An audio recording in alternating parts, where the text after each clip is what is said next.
Oke, berikutnya menyerang pasar dalam negeri pesaing. Jadi kalau di sini biasanya nih ya, perusahaan-perusahaan yang berani untuk melakukan ini, itu karena dia sudah sangat maju dan sudah sangat mapan, boleh dikatakan, atau established ya, di dalam menjalankan bisnisnya.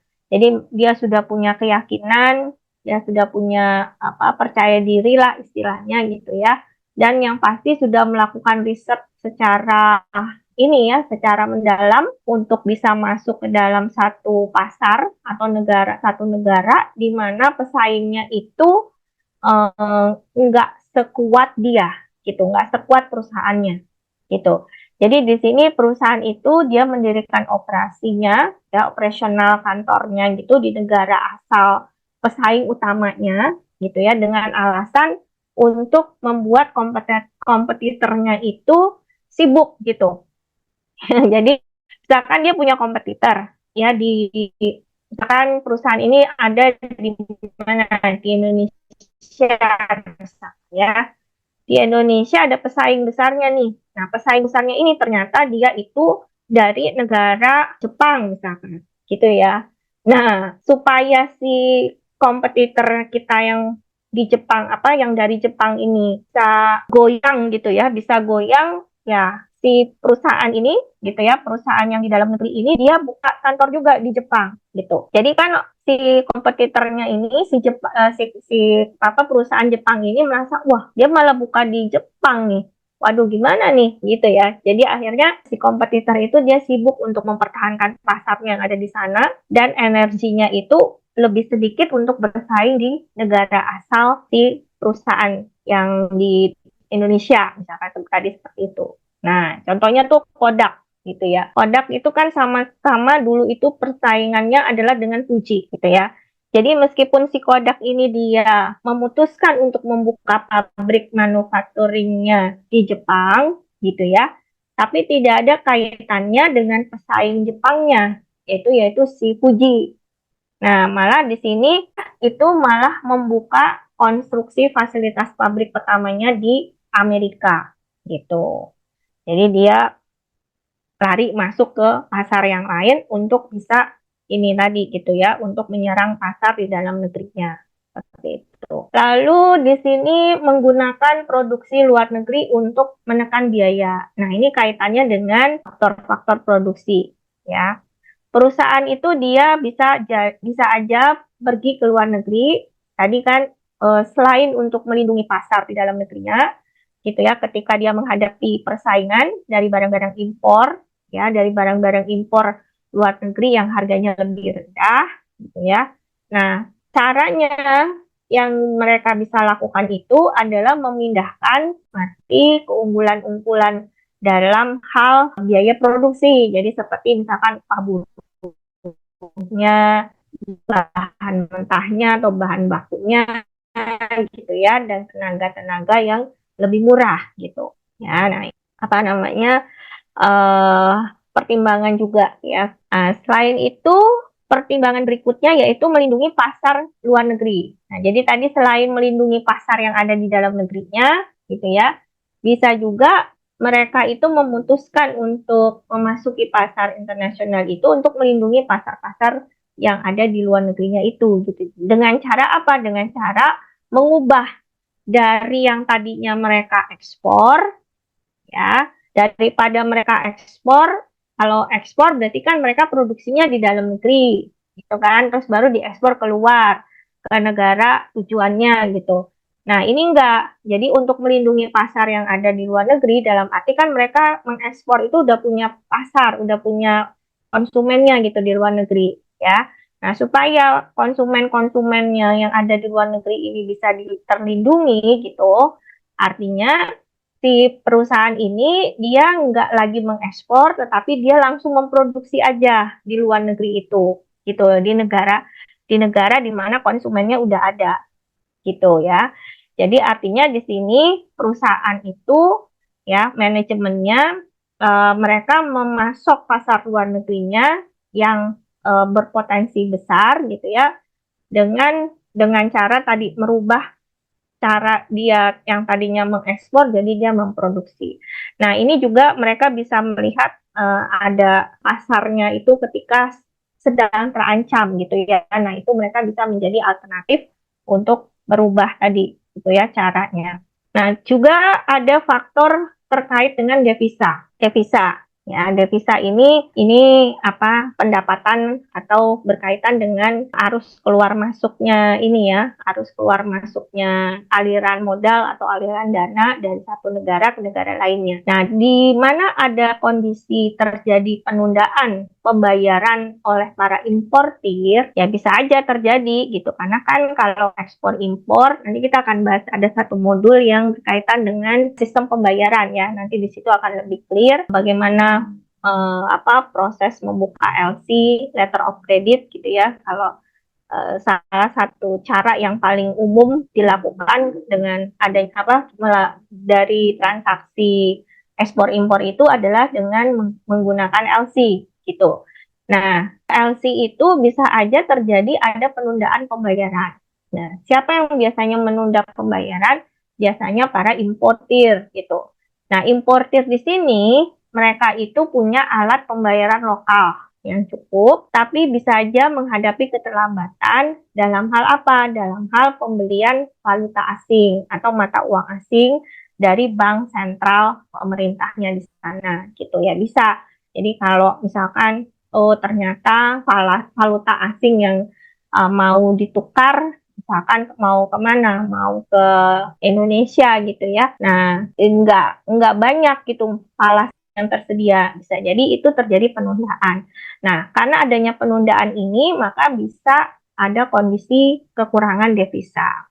Ya, seperti itu. Gitu. Lalu berikutnya produksi lokal oleh para pesaing. Nah, ini masih nyambung dengan kondisi kekurangan devisa tadi, gitu ya. Nah, kekurangan devisa ini bukan satu-satunya alasan yang memungkinkan perusahaan itu mengubah caranya tadi dari mengekspor ke memproduksi. Ya tadi ya, kalau ekspor impor itu kan panjang gitu nanti ininya gitu, alurnya gitu ya. Nah, jadi akhirnya membuat perusahaan itu memutuskan, sudah deh sekarang kita produksi aja ya di luar negeri. Jadi perusahaan ini dia masih bisa menikmati usaha ekspornya yang sedang tumbuh, lalu pembayarannya juga bisa tepat waktu gitu ya. Uh, dengan cara dia bangun pabrik di pasar tersebut, tapi juga di sana juga ada pesaing. Nah, tinggal diperhatikan saja gitu volumenya yang bisa mendukung produksi lokal atau berapa jumlah produksi yang dihasilkan gitu ya untuk bisa memenuhi pasarnya yang ada di dalam negerinya atau dan juga yang ada di luar negeri. Nah, ini yang 12 ini faktor pertimbangan perusahaan untuk masuk ke pasar luar negeri atau pasar internasional itu juga karena adanya jaminan pasokan dari bahan mentah gitu ya. Artinya di sini ini nyambung terus ya, nyambung kalau kita bicara kenapa perusahaan itu dia lebih memilih memproduksi di negara tempat dia jualannya gitu ya. Nah, itu karena ada jaminan pasokan bahan mentahnya. Artinya bahan mentah yang dipakai untuk produksinya itu sangat banyak gitu. Jadi tersedia, sangat mudah. Terutama di sini negara-negara maju gitu ya, dia pastinya punya pasokan bahan mentah domestik yang cukup ya, seperti kayak Jepang, Eropa. Nah, itu seluruhnya bergantung ke sumber-sumber luar negeri gitu. Dan bahkan Amerika itu bergantung ke impor untuk memenuhi lebih dari separuh kebutuhan seperti kayak aluminium, ya krom, nikel, jadi yang lebih ke pertambangan lah gitu ya. Bahkan diperkirakan di akhir abad ya nanti di akhir zaman, ini sekarang udah akhir zaman gitu ya, itu akan masuk ke dalam daftar kritis, artinya sudah mulai menipis gitu ya ketersediaannya, terutama timah, besi, ya tembaga dan lain sebagainya seperti itu. Oke, nah ini terkait dengan teknologi. Jadi perusahaan itu dia bisa mengambil alih teknologi dan pengetahuan manajemen ya ketika mereka memasuki pasar ya, di luar negerinya gitu ya. Jadi satu alasan yang seringkali dikatakan oleh perusahaan asing itu ketika dia menginvestasikan modalnya, misalkan di Amerika gitu ya, itu adalah akuisisi teknologi dan pengetahuan manajemen. Nah, contohnya itu ada satu perusahaan Nippon Mining. Ya, Nippon Mining itu kan perusahaan dari Jepang. Mining itu pertambangan gitu ya. Nah, itu pertambangan tembaga ya di Jepang. Si perusahaan Jepang ini dia datang ke Illinois itu Amerika, dan dia membayar 1 miliar dolar ya untuk perusahaan Gold Incorporate untuk mengambil alih. Jadi si Gold Incorporate itu diambil alih oleh si Nippon Mining ini ya, teknologinya gitu, kepemimpinan teknologinya dan market share-nya gitu untuk memproduksi kertas tembaga yang itu bisa digunakan membuat papan-papan sirkuit cetak untuk produk-produk elektronik gitu ya.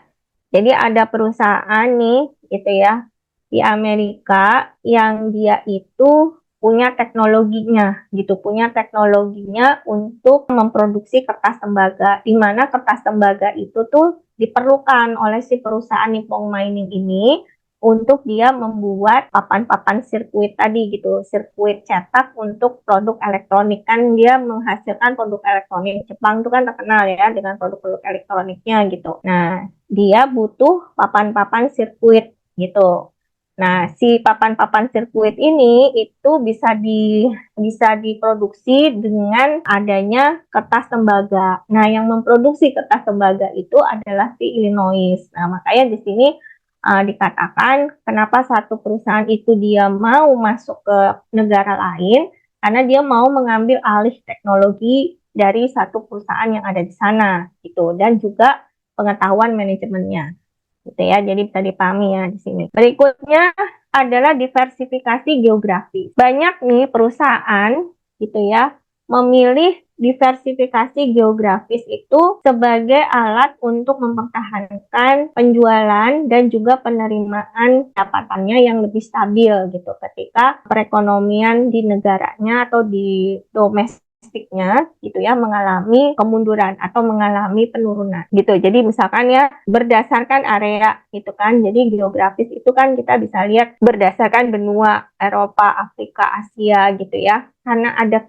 keragaman terhadap wilayah-wilayah ya geografis ini gitu ya. Nah, itu bisa mereka itu mempertahankan market share-nya gitu, mempertahankan penjualannya gitu ya. Dengan cara apa? Nanti kita akan bahas di modul selanjutnya dengan cara beraliansi, bekerja sama gitu. Jadi nanti akan membentuk kayak misalkan di Asia akan ada masyarakat ekonomi Asia, misalkan seperti itu, gitu ya. Nah, itu sumbernya nanti dari sini, dari diversifikasi geografis ini. Nah, lalu ini juga menjadi pertimbangan ya, faktor pertimbangan, yaitu memuaskan keinginan manajemen untuk melakukan ekspansi. Nah, ini dari kacamatanya si ini, para pelaku, maksudnya para pelaksana yang ada di dalam satu perusahaan, ya atau manajer-manajernya gitu ya yang menjalankan usahanya, yang menjalankan perusahaan itu kan pasti ditekan oleh si ownernya ataupun para pemegang sahamnya gitu ya untuk tadi bisa meningkatkan laba usahanya, bisa mendatangkan